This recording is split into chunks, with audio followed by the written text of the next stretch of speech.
Welcome to the 10 by 12 studio. I'm Steph Greenberg, and today I'm going to demonstrate how to approach multi-layer cloth. This is one of several advanced videos on the topic and is not intended for beginners. The character is Melosa, and the character's skin and clothes are attached to a Rigify rig with a Mixamo Samba dance baked onto the IK. There is no dress rig, and the lower dress is skinned to the legs alone.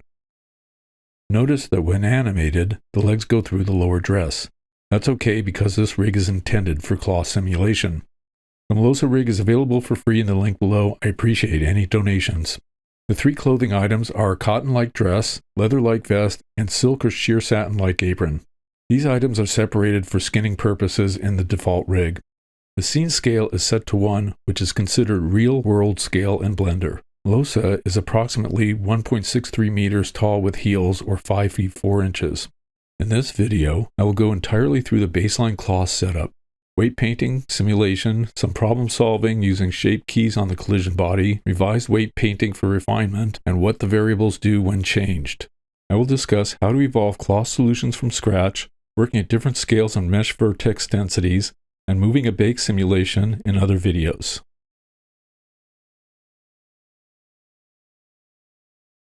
I'm going to start by combining the apron, the vest, and the dress into a single mesh. I'm then going to make a collision collection. The first thing I'm going to do is make a copy of the body. Next, I'll make a copy of the shoes and put those copies into the collision collection. Then I will combine them into a single mesh. I'm going to rename this so it's easy to distinguish from the rendering body. The rendering body has a mask and subdivision. I don't need those. What I'm going to do next is add collision attributes to it. I want minimum distance set on the collision object. It keeps the mesh from being separated out in weird ways. I also want to check single-sided to keep the cloth from getting stuck inside the skin and being unable to escape.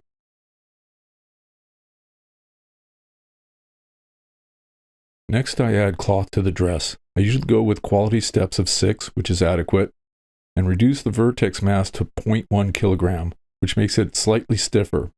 And I increase the air density to 3 because I'm going to use the air density as damping. The reason that I want to use Vertex Mass to make it stiffer is because I'm going to make it very loose with very low global stiffness and damping settings ranging from 0.001 to 0.1 instead of the standard 0.5 to 15. What these will do is make the cloth somewhat gooey. I don't have to worry about that because I'm going to fully control it with weight painting.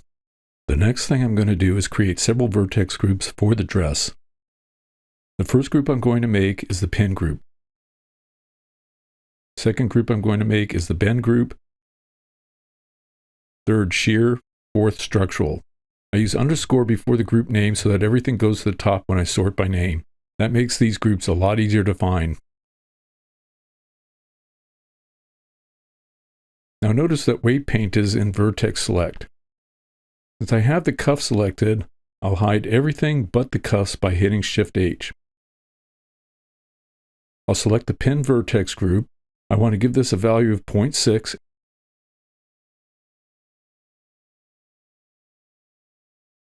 and unhide everything else.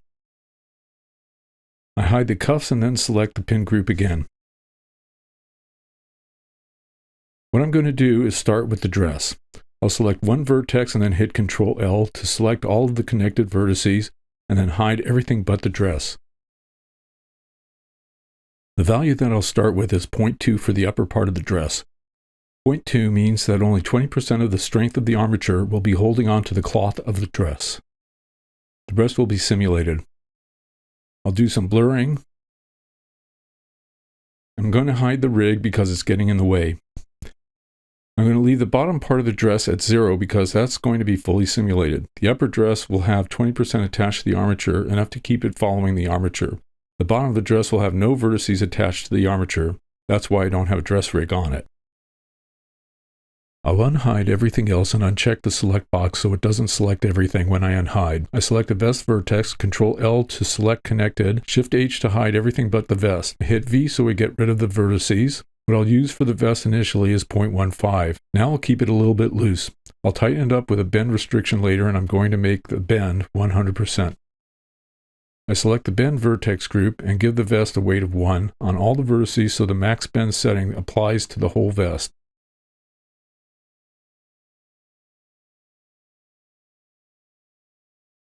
While I have the vest isolated, I'll select the structure vertex group and paint the whole vest 0.15. I unhide everything else, select and isolate the apron vertices.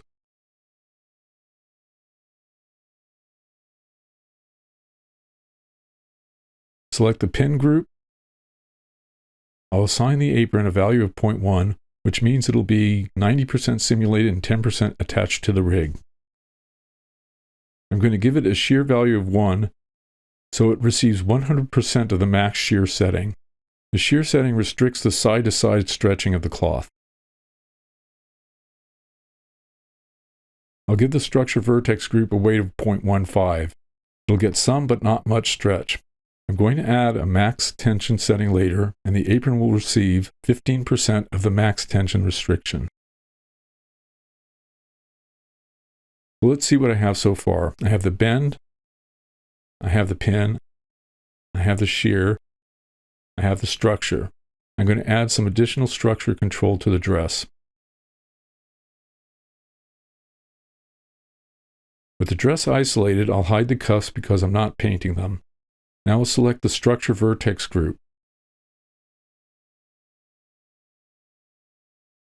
I paint the upper body 0.2 and the lower body 0.5 for a strong resistance to stretching. 0.5 leaves room to tighten up portions of the lower dress without changing the max tension setting.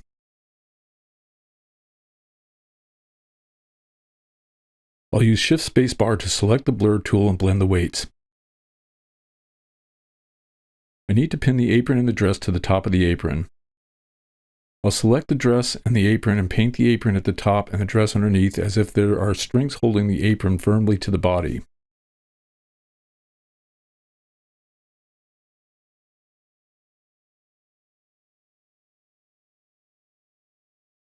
I'm going to give the brush a value of 1, and I'll make the brush real small. And I'll get both the dress and the apron at the same time. I'll blur that out for a smooth transition between weights. Now I'm ready to do the remaining cloth settings. So I need the pin group. I set the collision quality to 2, which seems low, but quality doesn't quite do what you think it does. And with that low setting, what I have is quickly healing cloth. So if the cloth gets driven through the skin, it comes back out. In this animation, the cloth can get stuck when the arms are down and rubbing against the rib cage. And sometimes the sleeve will go through the rib cage, and you don't want the cloth to get stuck there, and you don't want it to stay deformed when it comes out. So this is a good setting for that. And it also helps with the collisions. I set the distance to 0.007 in this case. Any higher and the cloth poofs out from the skin. Any lower and the cloth goes through the skin too easily. I select the collision collection for the collision collection. I then turn on self-collision. I'll bring the friction down to 1. That makes the apron slightly cling to the dress a little better. I set self-collision distance to 0.005, which is adequate. Too much makes the cloth shrivel up and drives the layers apart. Under property weights, I set the structural group to struct vertex group. I'll set tension to 15, which keeps it from stretching. Compression makes it bouncy like a spring. I don't really want any of this cloth to act springy, so I'm going to set that to 0.1.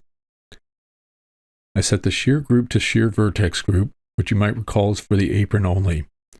I'm setting that to 0.1. The global setting that I have is 0.01, and that's good for the dress and good for the vest. But for the apron, it allows the apron to kind of flip up in the air more and skew sideways a bit more. So I want to limit that shear. The bending group is set to the bend vertex group. The leather vest will be the only cloth getting the full bend limitation. I'll set the bending value to 5, so the bends are larger than those of the dress and the apron. The global bend setting is 0.1, a small number that allows the cloth to wrinkle as much as its resolution allows. Everything is ready, so now I bake the cloth. The bake takes about 20 minutes or so, and I'm editing out that time. With the baking done, I'm going to do real-time playback. I set playback to frame dropping because my computer is too slow to play every frame. When I hit play, it looks pretty good until the end where a problem is revealed. The leg is penetrating the dress. You might not see that if the apron was opaque and you couldn't see through it. Because the apron is transparent, we see it.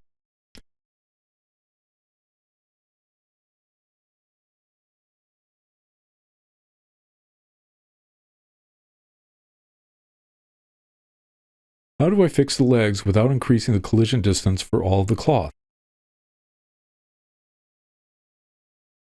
Increasing the collision distance on all of the cloth will poof it out, including around the arms and the neck. This can cause collision detection problems when the upper body is very close to the body, and this is where having the separate body for the collisions comes in.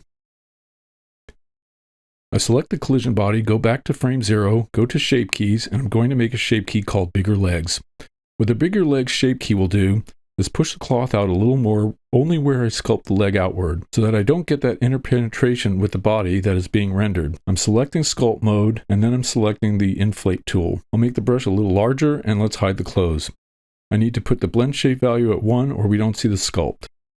What I'm going to do is I'm going to make the sides of the leg bigger. I have X mirror on, so that does both legs at the same time since both legs have penetration issues. I want to get the front of the leg as well. I'll scroll the shape key value so we can see what we've sculpted. That's looking pretty good, so that should push the dress far enough away. There's another thing that I noticed, which is the chest area doesn't really hold its shape, and I'm going to try and improve that.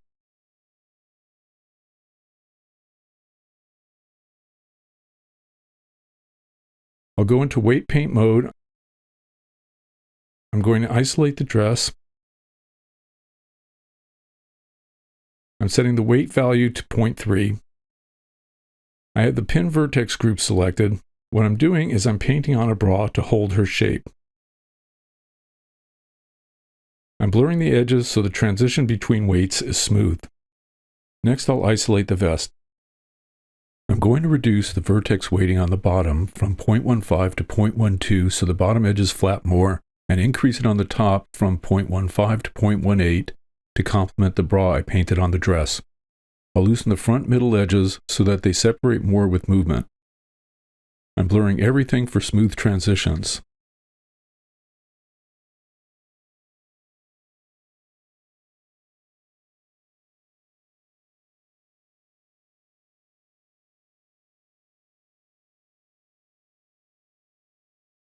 I'll isolate the dress and increase the structural weight value to reduce stretching at the waist and move it down lower in the dress for more dramatic twisting of the cloth.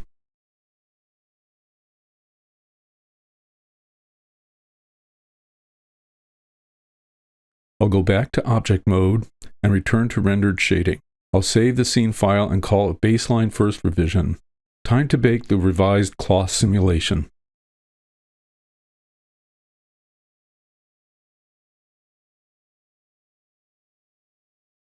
The revision is baked. I'll save it with the simulation cache.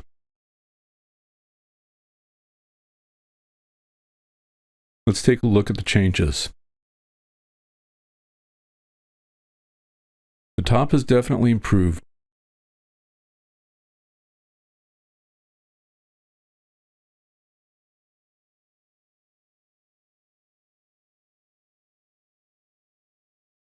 When I hide the collision body, the leg penetration disappears. The leg expanding shape key worked. I forgot to put the cloth before the subdivision modifier, so I'll fix that now. I'm going to render this in EEVEE. We'll take a look at what this looks like as an animation without drop frames. The render is finished. Let's see what I have. Nice. No more legs penetrating the cloth. The vest and chest area are keeping their shape a bit better, and the flow looks good. The sleeves have a pretty good looseness to them. If I were to do another revision pass, I would loosen them a bit more by painting the sleeves with a lower weight, like 0.1 instead of 0.2. That would make the sleeves more floppy. I could also lower the structure on the bottom of the dress from a value of 0.5 to 0.3 to give it a little more bounce and stretch. But I'm leaving it because the cloth is good as it is. The dress flows nicely from waist to bottom. Nice twist as she's turning. I have a good starting baseline. I have a really nice first revision. If I was in production, I might refine these things a bit more. Maybe I'd add a bit more vertex density to the mesh, which right now is fairly low. If the clothes had a higher vertex density, I would get more wrinkles. It would also increase the simulation bake time. I'll do that in another video. For now, it's complete enough. The next thing I'm going to do is demonstrate what happens when I change some of the settings. I've been using a setting of 3 for air viscosity to add damping. But for the settings demonstration, I'm setting it to 1 so that it's easier to see the differences the other settings make. I'll also demonstrate changing the pin, collision quality, and property weights values, as well as gravity. All of these settings, as well as the collision body's shape key, can be animated using keyframes. I'm bringing the dress back. Animating settings is a whole other level of artistic control and problem solving. I'll look for a way to clearly demonstrate that in a future video. The next thing I'll do is change numbers and show what those do. Changing settings can result in collision failures and wardrobe malfunctions, which is why I started with solutions that work for this character. When the speed multiplier value is increased, it stiffens the cloth, which can interfere with collision detection. When the value is decreased, it loosens cloth, making it lighter and more stretchy. Collision detection and reaction is improved, but at extreme lower values, the cloth sim creates wardrobe malfunctions. Vertex Mass works in opposition to the speed multiplier. Higher values give the cloth more mass and increases stretching and bounciness. Lower values make the cloth stiffer because of reduced mass, but also make cloth more airy and buoyant. Air viscosity is good for reliable damping. Increasing values slow the cloth, and decreased values let it flow more quickly. Increased values also interfere with collision detection and reaction. This is simpler and more reliable than the settings labeled damping. Pin group and pin stiffness keep the cloth attached to the armature. Weight painting makes pin stiffness proportional, lower values being simulated more, higher values simulated less. Lowering pin stiffness makes the cloth more fluid and less attached to the armature. Raising it makes the cloth entirely controlled by the armature. Collision quality. Higher values in this setting make cloth get stuck in collision objects and other cloth. Makes cloth bunch up, and it doesn't seem to improve collisions at all. I prefer a setting of 2. Property weights are another powerful tool like pin stiffness that converts settings into something that you control using vertex groups and weight painting. Where vertices are weight painted 0, they are affected by the global settings only. The structural group in combination with the pin group allows cloth to have different properties depending on its vertex weight. You can see that adjusting max tension, which controls stretching, has a bigger effect than adjusting the max compression.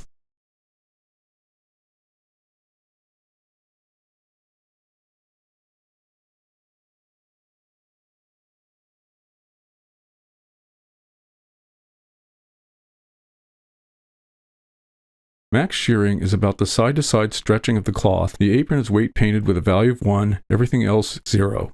At 2.0, the apron is slightly more subdued and tends to be narrower at the bottom. At 0.01, the apron is freer and wider at the base. Max bending and bend group is a major way to differentiate the type of material the cloth is made of. I've weight painted the vest in the bend vertex group with a value of 1. The other cloth layers at 0, and they are unaffected by this setting. The max bending value of 5 is a medium weight leather, 10 more like a thick leather that resists wrinkling, 1 like a soft fashion leather that wrinkles easily. Field weights. Gravity setting. While a standard gravity setting of 1 gives realistic results for characters at real-world scales, higher settings can dampen cloth, lower settings can make it more floaty. Gravity can be creatively animated to allow clothing to flip up or make it slam down throughout an animation.